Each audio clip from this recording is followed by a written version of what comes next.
Yeah,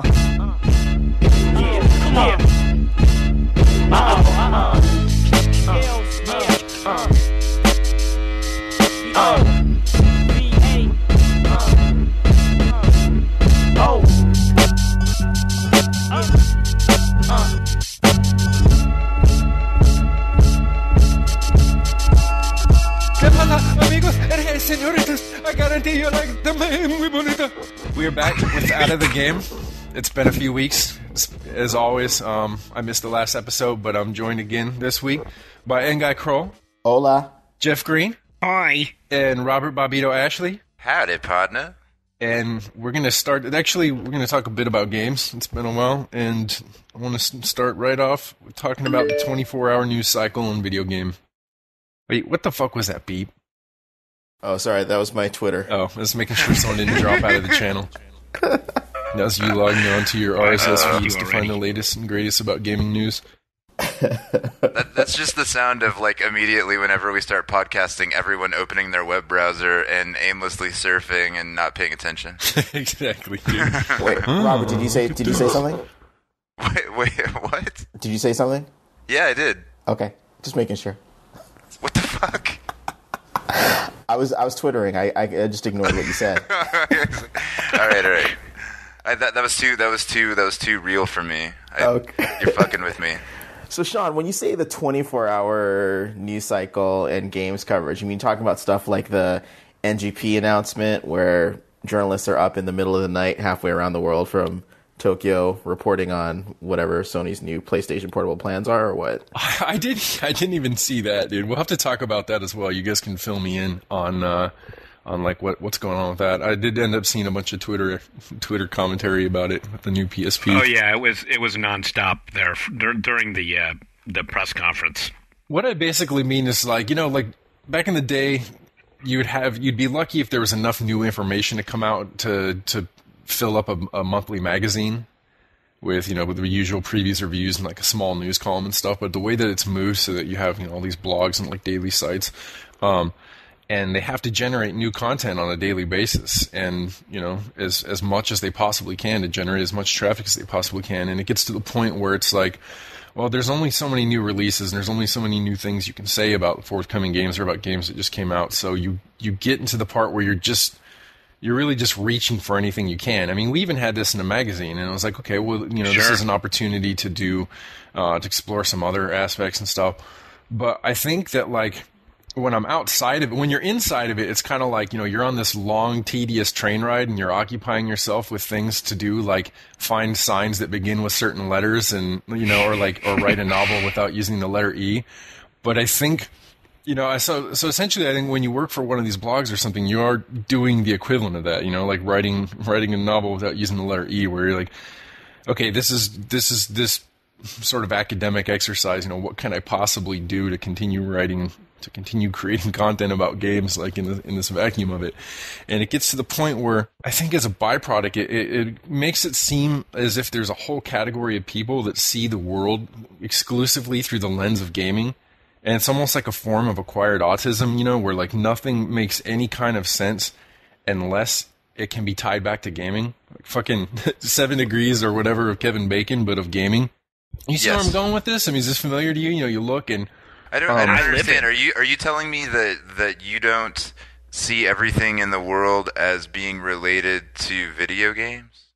Fuck you. I know, I don't get it. Like, I mean, isn't it? When I'm out in the world, it's just everything to me about the world is a metaphor for video game. That doesn't have anything to do with gaming. That doesn't exist. Oh, look at that. What does that have to do with gaming? Like Charlie Sheen checking into rehab, like the appendix pains or whatever. That's like that's trauma center, right? I mean, and really nothing really exists in the world if it hasn't been turned into a Minecraft level. Or Little Big Planet or whatever else people are obsessively spending like 1 million hours a week building, odes to classic video games with. Like, if it doesn't exist in Minecraft, it doesn't exist. Every hip-hop song, it doesn't exist unless it's got the fucking 8-bit remix. There you go. I like that song because it's got, I don't really like the rap music, but I like this one because it's got the familiar sounds of my youth. Or, oh man, that line about Sonic the Hedgehog is so awesome.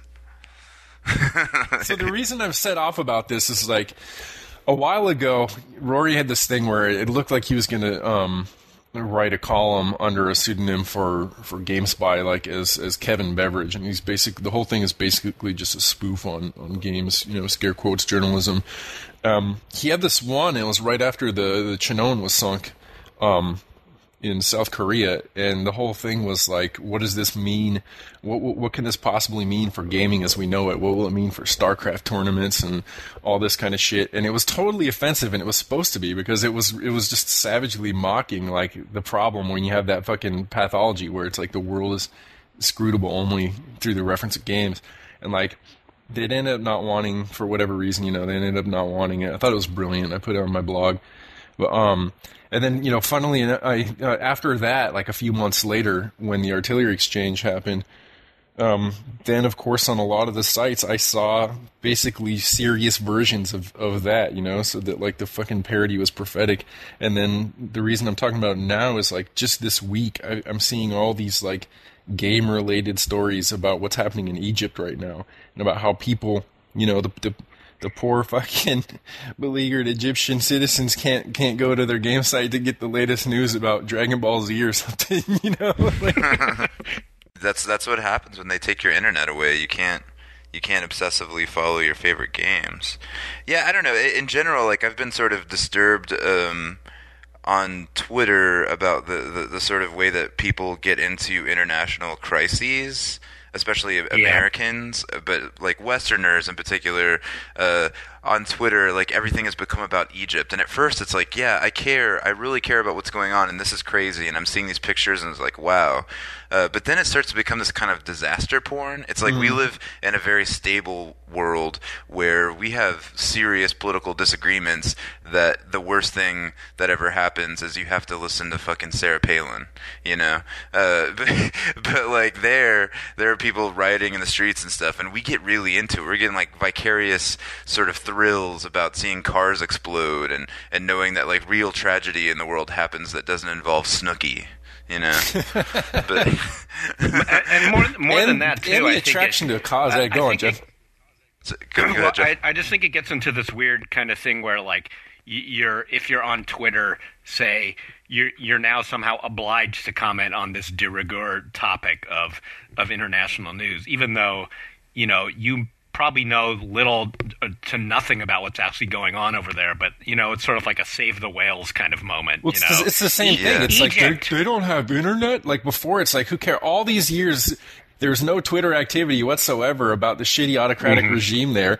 And then, or conversely, in the back of their mind, maybe people are just like, well, at least the Muslim Brotherhood's not running it, and they're not aligning themselves with, You're right. But I mean, I don't mind seeing Twitter updates. They can't get on the net, and it's like, oh my god. Yeah. Jeff, finish your thought. Well, it's just I get annoyed when I see my Twitter feed cluttered by gaming personalities making some obligatory retweet or comment on Egypt. I mean, it's not that. I mean, okay, the sentiment is fine, but actually, like, I don't need this from you.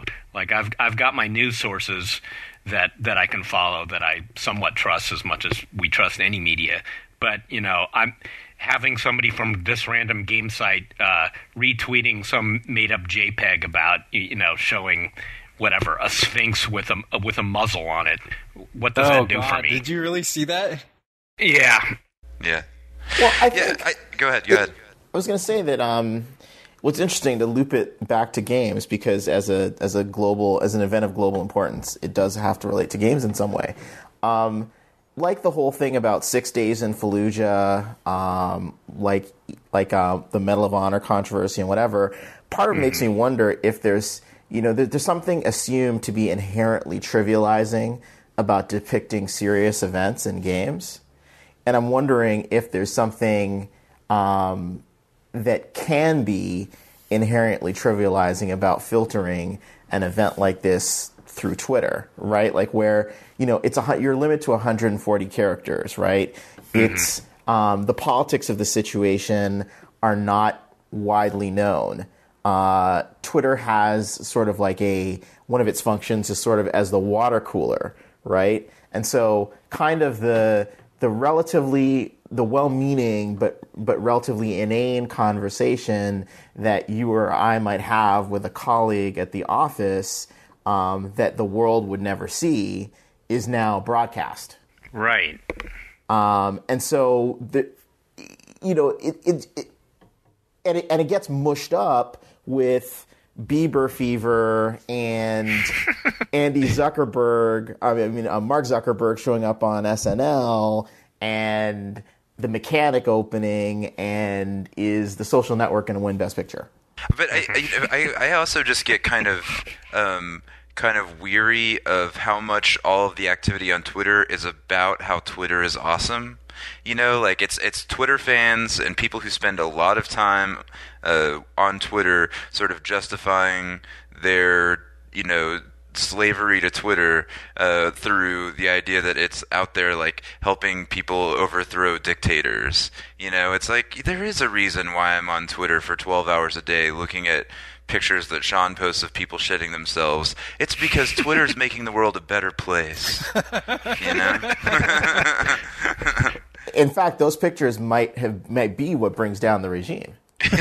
Probably. And then I feel really weird when everyone's posting Egypt stuff and I just continue to post the same sort of like egocentric vain bullshit that everyone posts on Twitter and like my like narrow interests in the world. I just continue to like ignore that and post like really stupid links and see them pop up in between all the real serious stuff about people getting shot and like pictures of people like kissing military guys and stuff, and it's just feels very strange. It's always, since Twitter is like the fucking primary source for white wine, it's like it's always going to be juxtaposed with a bunch of like shitty moaning and groaning about every time someone has a fucking upset stomach from like eating too much first world food or something, Well, one thing I was going to say about Twitter that's also kind of fascinating was I forget how many among us are sports junkies, especially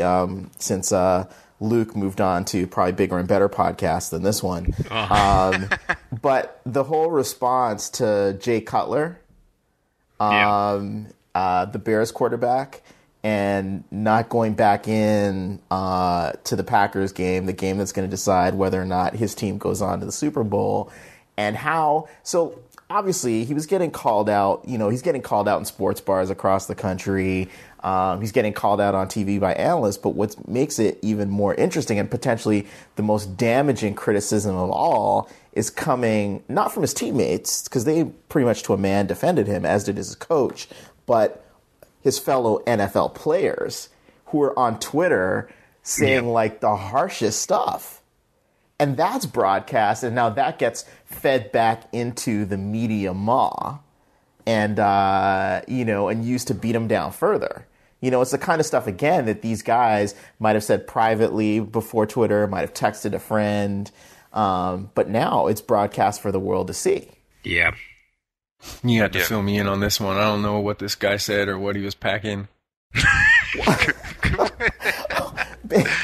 Basically, he suffered a knee injury of some kind, and I guess a lot of it was a second degree MCL sprain of his knee, and a sprain is basically a tear. He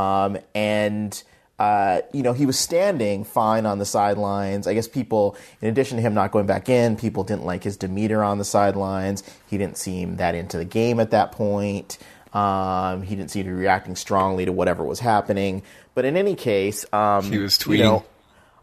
Man, I am really trying to pay attention, but as soon as you started talking about football, I have the window open in my house because it's like 75 degrees outside and beautiful, and there's a leaf just sitting in front of me, just sort of blowing around. And man, I'm trying to pay attention, but I'm just watching this leaf, and I just keep on zoning out. Thinking about making a fucking iTunes game, a game on for the iTunes store about a leaf that flies around.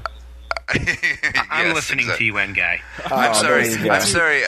At the same time, that's all right. So distracted, it did make me wonder if there's this I mean, there has to be a parallel world where everything is seen through the eye of sports, right? Or there's these sports blogs, and it's like, are we getting shit about like how the fucking there goes our hopes for a fucking Cairo NFL team? You know, like.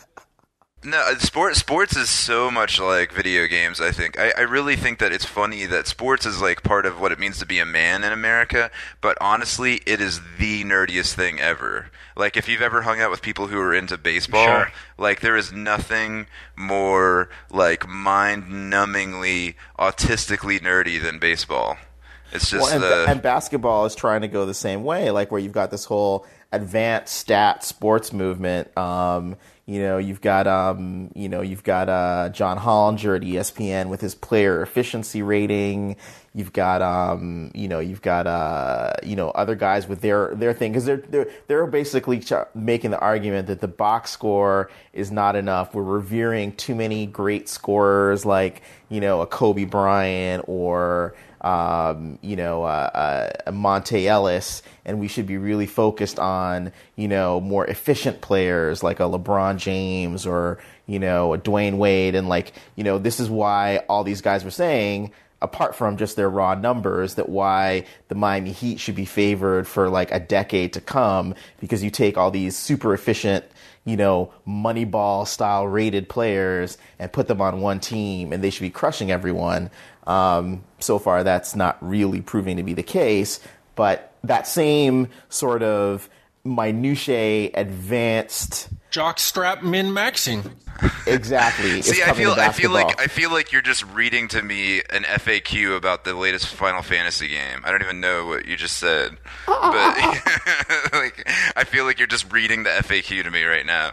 Yes, it is crazy. People are really, and like the fantasy sports thing. I was at the gym the other day, and I always see this guy who's like a pretty nerdy dude who's got a personal trainer, and he's getting regular personal training sessions, and he's always talking to this dude about his fantasy football team, and I can just see the personal trainer like rolling his eyes like, oh my god, I can't handle this, because he's like going on and on about the stats of some quarterback like over and over. That's the other thing about it too, is like it's such a like American sanctioned patriotic activity, and everybody, it's just such a accepted way that you could like blow your entire weekend or 8 hours on a Sunday doing that, and yet with video gaming, those very people, many of them, would totally look down on that kind of thing.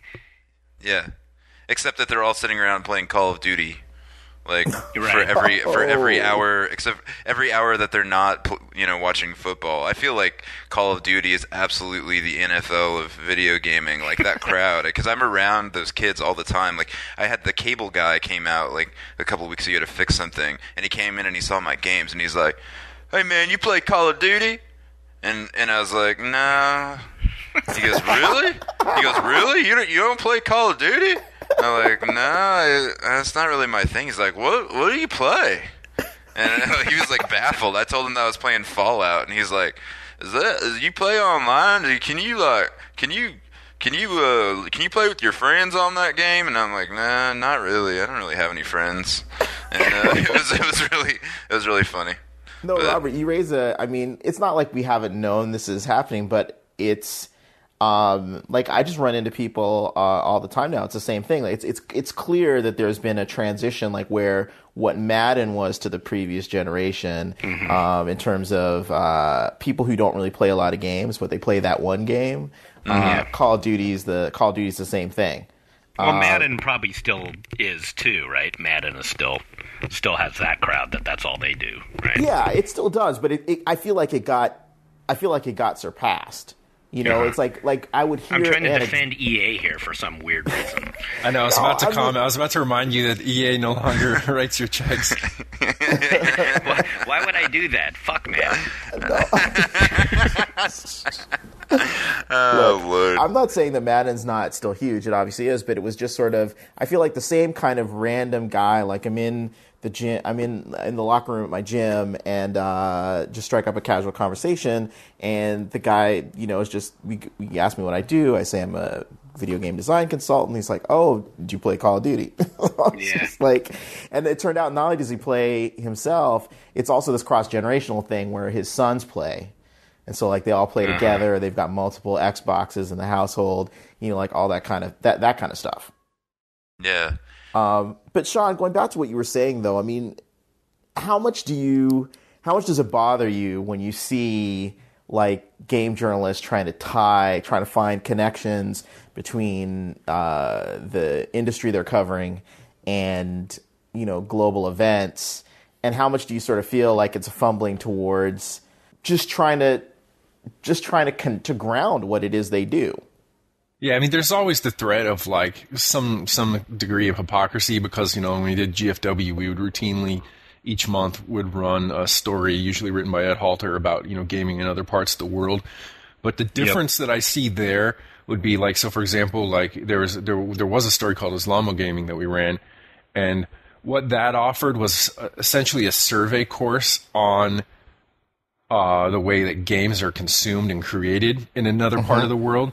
And I felt that when you read it, I mean, there was because it was a survey, there was an awful lot of information about a wide variety of elements of gaming within that certain region, as opposed to, here's an entire story just trying to say, is there some connection at all with what's going on in Egypt right now? We weren't we weren't reactively glomming onto some event just to be kind of part of the daily zeitgeist. Exactly. This was a story that took place outside of the news. So that's I'm totally aware of the. I think it's you'd have to look at it on a case by case study. Surely someone could do something, but in these matters, everything I've seen so far has just been a real stretch. I don't even want to get into trouble by getting into specifics. This is my problem. And another thing this week too. God, I better not even say it. I gotta watch myself. let's talk about Dead Space 2, guys. I'm really enjoying that. Well, so Sean, you were a big fan of the first Dead Space. What's your take on this one? I'm I'm on chapter 7, and I'm really enjoying it. And it's nowhere near as novel as the original Dead Space. It's building on all the strengths that that they worked out there. But I don't see that as a bad thing. Certainly on the development side, I understand the reasons for doing that. I mean, when they've already had a lot of good AI specs worked out, they had the core gameplay mechanics that function so well together sorted out. Namely, just having a Western shooter that has the Resident Evil 4 and 5 mode of targets approach you at a relatively slow pace, introducing the stasis, which lets you slow them down even further, and then putting the priority on skill shots, shooting off certain parts of their limbs and stuff instead of their heads in this case. That just building on that is exciting enough for me.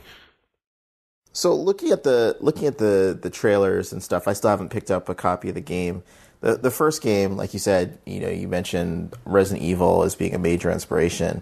With the second one, would you from what you've played, would you feel like you're seeing more of a BioShock influence or more of an Uncharted influence? Because I hear the guy's got a voice now, and sort of it seems like there's sort of more of an emphasis on storytelling. What's your take? Yeah, well, clearly, anytime you have a game, and it's not like BioShock invented logs or anything. This is just a standard way of creating atmosphere and building atmosphere in games. But the one thing I do like is that it's not the most dramatic change, but since they moved it out of what was it? It was like a mining ship, an engineering ship in the first game. The Ishimura. Yeah, because they've moved it into a more general purpose area where they can have a religious cult facility where they can have educational facilities and stuff.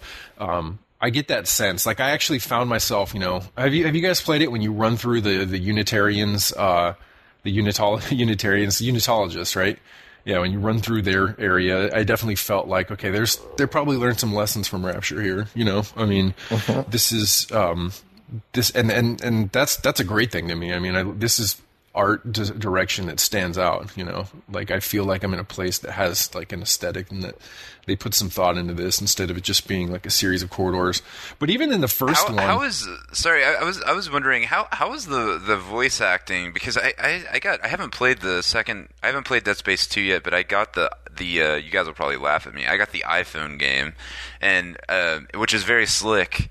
If you play iPhone games, I've heard good things about that. It's very impressive the way that it controls, and it looks really good.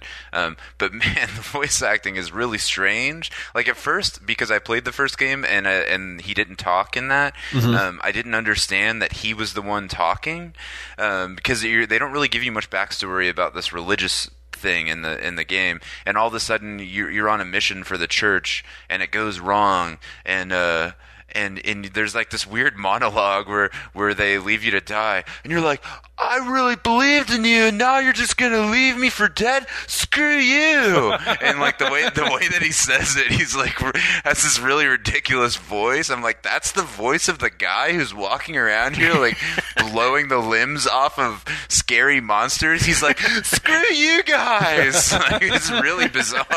Maybe that was a homage to Resident Evil or something, dude. Because the voice acting is really good in Dead Space 2 console version. Well, I'm playing on PC, but it's the same, you know. But I don't think it's the same character in the it's clearly game. not. In the iPhone game, I mean. Right, yeah. That clearly couldn't be the case, because for one, the voice doesn't match the description, and then the idea that he's working for the church or that at some point he was indoctrinated doesn't match up either. Yeah. Well, he looks exactly like the character. I guess, you know, it's a common mind suit or something. Mm-hmm. I just also love... I really enjoyed the first game, but the whole conceit that he's an engineer is hilarious to me, and the way that they make you... The way that it drives the game, where it's like, yeah, you're going to get off this ship. You just got to fix the flux capacitor first. Yeah. And so get on the tram and go over there and fix that shit, which means like pressing a button on a computer. But like you're constantly in the iPhone game, you get in and they give you a little tutorial, and then immediately it's like if you're gonna get off this ship, you're gonna have to get it to work. And I was like, oh, here we go, Mr. Fix It. Yeah. I just feel like you're the world's toughest world's toughest like landlord. I mean, there's precedent for that. Like obviously, if you look at Gordon Freeman, a fucking physicist, but even in movies, you know, I mean, like if you look at the original Alien, right, movies too, right?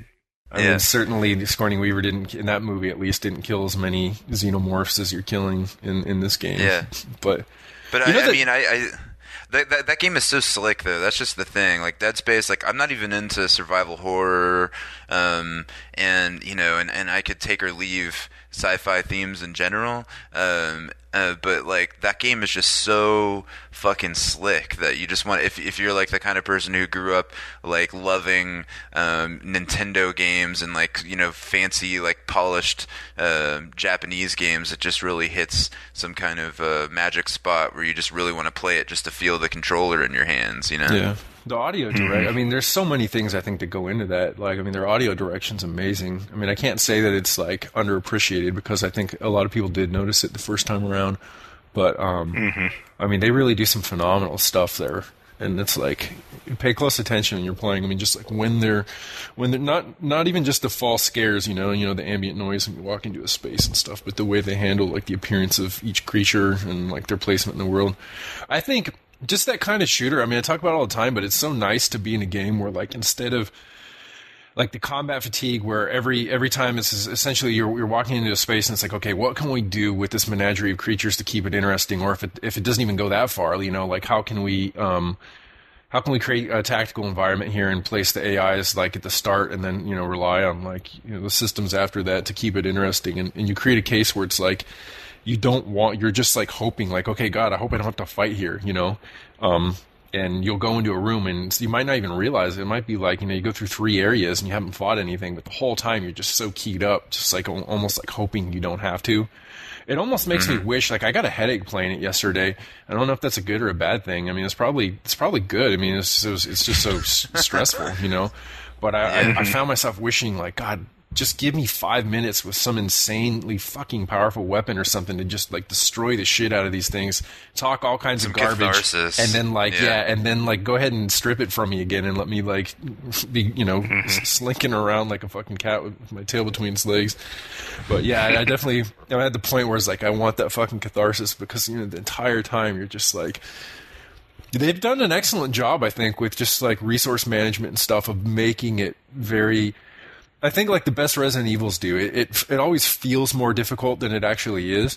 But my perception is like I'm just barely getting by. Like I've got no health and I'm waiting for the next health pack and I end up getting it, or I've got like just enough ammo to run out, kill something, and grab a few more rounds to kill something and get a few more.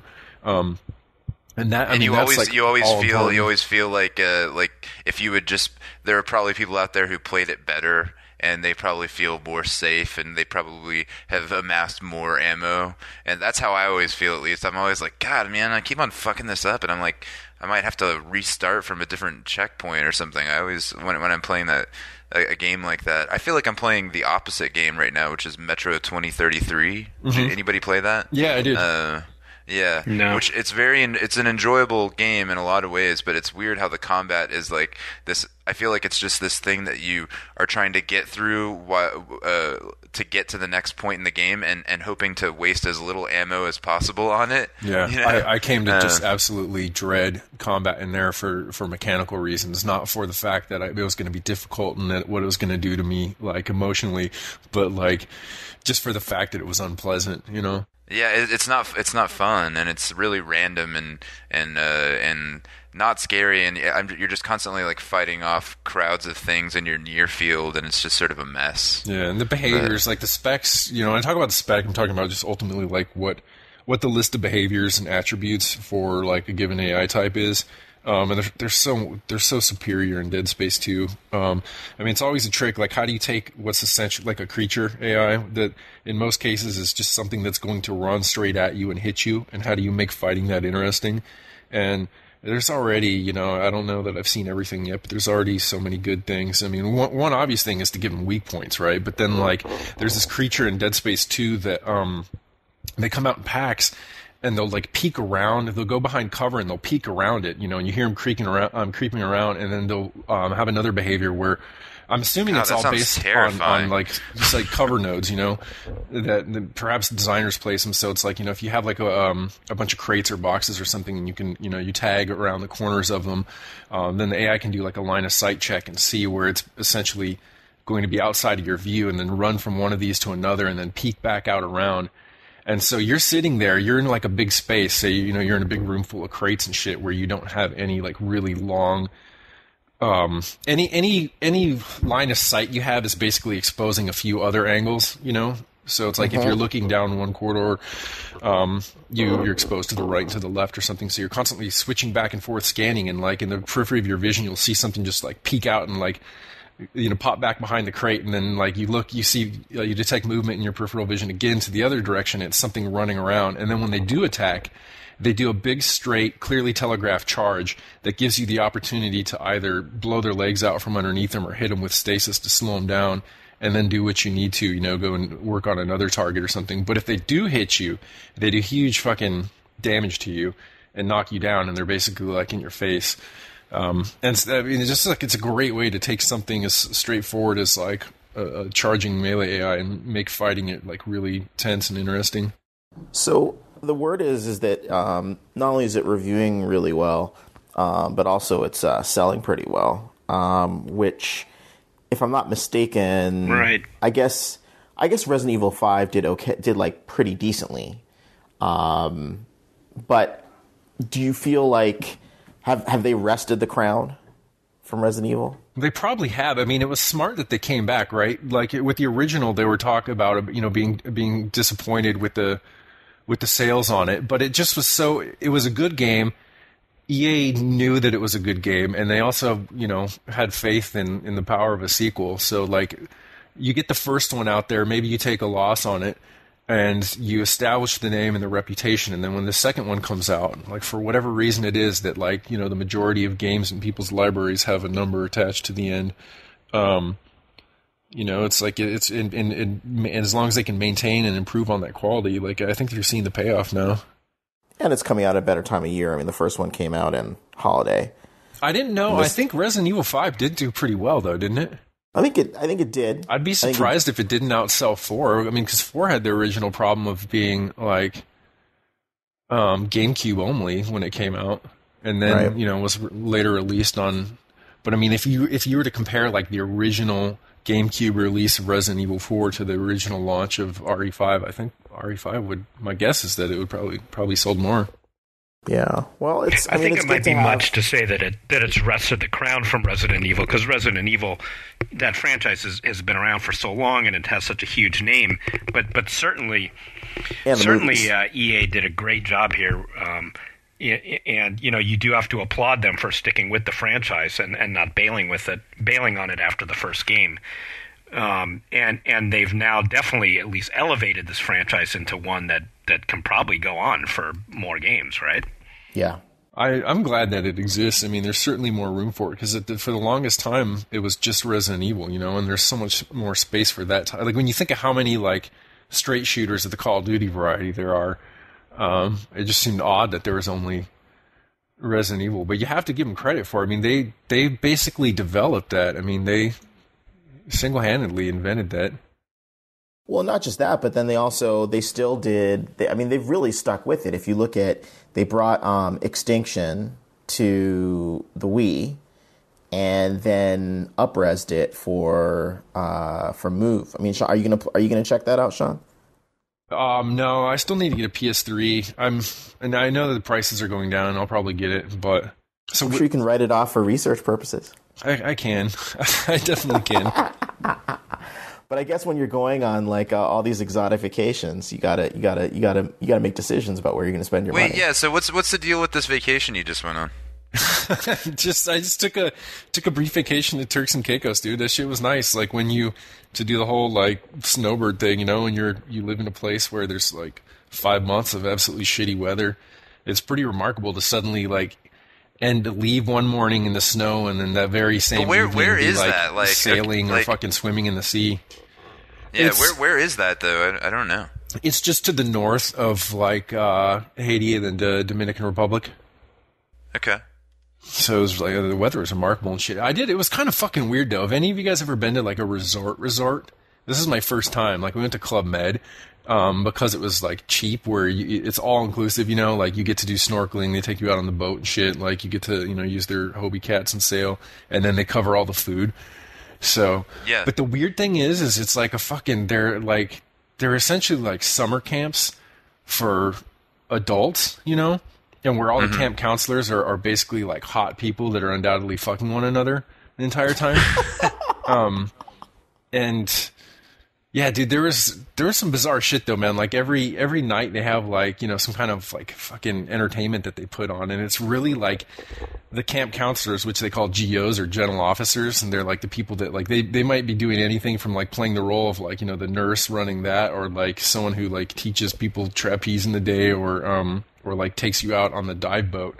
And then at night they try to put on these big like fucking musicals and shit, dance reviews and like burlesque shows and crap. And I was going to say that last year I went to a wedding in Jamaica because I have a friend who a dagger is into my friend is an absolutely huge Beach Boys fan, and he got married on Kokomo Island, which is actually a resort. And we were there. He got married on Kokomo Island because of the Beach Boys song? Yes. And he sang that song at his wedding. Oh my lord! His wife loves him. That's some cheese. Yes. Did he tend the bar doing like cocktail style bottle flipping moves? He did make everyone a rum and coke right after the wedding, and that's what we used to toast. Okay. But what I was gonna say is we had the same thing though, like at the resort, to where at night all the staff people had to put on like all this entertainment, and I just remember one night they had a sort of crash course on Jamaican patois, I guess. Oh my god! And it was so ridiculous because they're telling you what all the sayings mean, and so one of the things they said was like Jamaicans, when they want to drink with a lot of alcohol, they say, give me a rum and coke with enough rum. And all the like white fucking middle class vacationers at this place start going up to the bar and asking for a fucking rum and coke with enough rum, and like laughing and cajoling and like trying to be cool to the bartender, and they're like, ha ha ha, yeah, that's great. Oh God. You know, it was just humiliating for all involved. Oh God. Yeah. Did you also have the thing where you have to eat with like the dining is like big tables and they always seat you at a huge table, so it means like breakfast, lunch, and dinner you have to fucking run the same exact routine of like people complaining from the Northeast or from Canada complaining about how fucking shitty the snow is where they left and talking about how good the dessert is, or like how fucking you know we were there with a good group of friends, and so it was just basically like a private party for us and our friends. We never really talked to anyone else there who was on vacation, so it was a nice thing. Yeah. Like the place where we went, the entire thing was organized like a fucking icebreaker. And then the one thing that makes this one better than yours for sure is that the guy who was managing the entire club was like this Italian guy, and he insisted on being the MC every night for every event, but he sounded like he had a fucking tracheotomy with a kazoo, and he'd love to play like just the shittiest, you know, of course, like Euro fucking synth and dance and stuff mixed with this like just atrocious fucking island music. I mean, it wasn't like, you know, music from the island, but like, I mean, it sounded like weird demented trolls and shit, just like blathering over fucking synthetic like fucking drums. But anyway, this guy, like at night, like the thing would be like Showgirls would be the theme of the event or something, and he would. Like, people wouldn't be clapping enough because, like, half of the people are just a bunch of fucking old geriatric people and shit who go there, like, 3 times a year, and they're not clapping enough for the show to start, so he just keeps doing it again and again until he gets people fucking pumped up like it's some fucking Ibiza beach party, and the whole while it sounds like this. All right, everyone, let's hear for the showgirls! Get more excited! We gotta get more excited if we're gonna do the showgirls! Yeah, shut up. You go back to your room, you hear him coming through the walls from like the fucking amphitheater. Wow. Well, I think we just lost our senior audience with that last rant. Our what audience? Our seniors. The seniors among our listeners. Well, there's that. Wow. So would you go back? Eventually. I mean, the nice part is just being in the fucking dead of winter here and just going and having remarkable weather, and just like the water's awesome. Got to swim with the fucking like resident dolphin out there. I mean, it's a wild dolphin, but it's a lone male. So like lone males, like if they're not in a pod, they're never going to be incorporated into one, unlike a female. For the obvious reasons, it's like, dude, they don't want their non-relative spreading his genes. We don't need the biological explanation for dolphin behavior. That's the weirdest. You're like, well, there's a dolphin there. It's interesting to me because I feel bad for him, because it meant like the whole time you're like, wow, this thing is like remarkably socialized. Like it follows you out every step of the way on the boat, and then as soon as you drop anchor, it's just like hanging around, scratching itself on the anchor line and stuff. But it's like, it's not normal behavior for the dolphin. I feel bad for him, you know. Like he needs to be with this extremely social animal. It's like that's like last year. I remember reading a story about how for the past several years, the people who record whale songs with like the underwater microphones and study like whale communication, they've heard this one whale song that's from a particular species of whale that they don't know that there are many left, and they keep on hearing just the one whale sing into the ocean, and no one ever responds to it, which I think is just like the saddest thing ever. Just one whale at the bottom of the ocean going and like there's not a single other animal on its wavelength in the entire universe. Yeah, it's like Charlie Brownicus or something. Here. I'm sorry. So it's a metaphor for life, Jeff. It's fucking terrible. Let's all kill ourselves. Well, Sean, if you broke out for the islands, who was left to haze the newcomers? You got Remo, who just joined. You got Steve Gaynor, who just joined. I mean, you guys are like pillaging media and other studios for new hires. What's going on?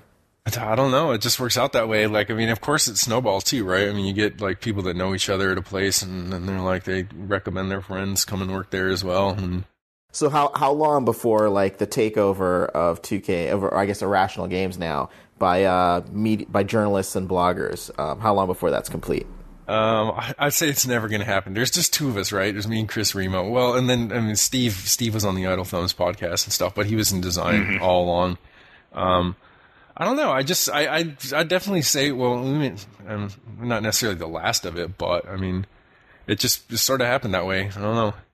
The influence is spreading. Jeff, I mean, it's funny when you get to a studio, though. It's like, you're used to it. You're used to like, oh, I have all these people that read my stuff and that know my name. And, there were people when I joined Irrational that had like listened to the podcast and stuff and that were familiar with it. But for the most part, it's just like totally irrelevant, It's like, what? Like, right, exactly. Yeah, that's been my experience both at EA and at PopCap. I mean, there's definitely some people within the company who know and knew me and like me or whatever, but then there's other people who had no clue and don't give a shit. It's sort of like, well, what are you going to do here now? Right, exactly. Really, I mean, you have to prove yourself. And you don't want to be seen like you're getting a free lunch for some bullshit too, right? I mean, say you're in there and some of like your coworkers are people that like started off and they did like fucking 16 mods and they were all good, but they just were like underplayed for reasons beyond their control before they got their foot in the ground door. And then it's like, you get they got their foot in the ground door. Yeah, I know. That's the most amazing mixed cliche ever. That's awesome. Before they got their foot in the door, and there you are, and it's like, oh, how did you get here? It's like, I talked about video games on the internet. Sure, right. Good for you. Yeah, exactly. Right. Yeah, that's what I used to say about my time at EA. Am I still on? You guys you're working. Yeah. Absolutely. I think I went away. Your mic trouble has turned you into your mic trouble has turned you into a bombing comedian, and you're now resorting to like, is this thing on? You're like sweating under the lights. You're like, jeez. Yeah. Hello? Yeah. Is this thing on? It's getting hot in here. A little hot in here. That I felt like I had paid dues in my career, but I hadn't paid like EA dues or developer dues, you know. And there's no reason you don't get a free pass when you go to a new place just because of those things you did, especially when, as Sean's saying, like I didn't have any programming experience, design experience, I just like talked about games. So, you got to kind of prove yourself all over again. You'd never done 2 months of crunch. That's right. I have now. And to answer your question a while ago, I actually was looking towards hiring somebody from the media who we all know and love, and well, that's all I should say. It could still happen, but yeah. Right. I hope it's not Luke. He's unreliable. You know what I love? I love that we keep Luke on the email thread, and I always think about that. Like, how annoying is it that Luke gets like our 20 emails before the show about topics and stuff? It's just funny. He does. I mean, he never complains about it, and for all I know, it's Google filtered for him. I'm sure it's forwarded straight to the trash bin. Yeah, we're probably in the junk. Vanished, yeah. It's funny though. I think we should keep him always on the email thread and always, like on the roster. Because what if he shows up one day? It'll be amazing. There'll be a time when it would be like an entirely Luke-focused show. Like we would just interview him the entire time about like what's going on. What you been up to the last 2 years? And it turns out he's a Mormon. And and he's moved to Utah, and he has 3 wives and 7 kids. That would be awesome. Wow, someone's. Are you a big Love fan? Oh no, I haven't seen it, but I love to make fun of Mormons. Okay. Mormon, polygama, I respect. Wow. Well, Sean, take us home, because I know you got snow to shovel and we didn't even get delicious meals to cook. Talk about the world of Warcraft. All right. Well, yeah. Well, maybe that'll give us reason to come back. Maybe 2 weeks from now. It's possible. Yeah. Oh, yeah. Yes. We didn't talk about WoW. We didn't talk about music like we promised. Yep, we Yeah, got we that. need to do that. A lot of stuff to talk about in future And episodes. I didn't even get to rant about the TNT scolding of Tracy Morgan, which was a whole other thing that pissed me off this week. And Are you knows more- what Yeah. I'm talking about. Are you more mad about that than the closer going off the air? What's the closer? What's like that? I know, That's what's like the an old closer? person joke. That's like a Matlock level joke. Yeah. It's Never mind. Kevin Bacon's wife, Kira Sedgwick, has the most successful cable drama ever. It's a cop Is that show right? called The Closer. Yeah, I believe so.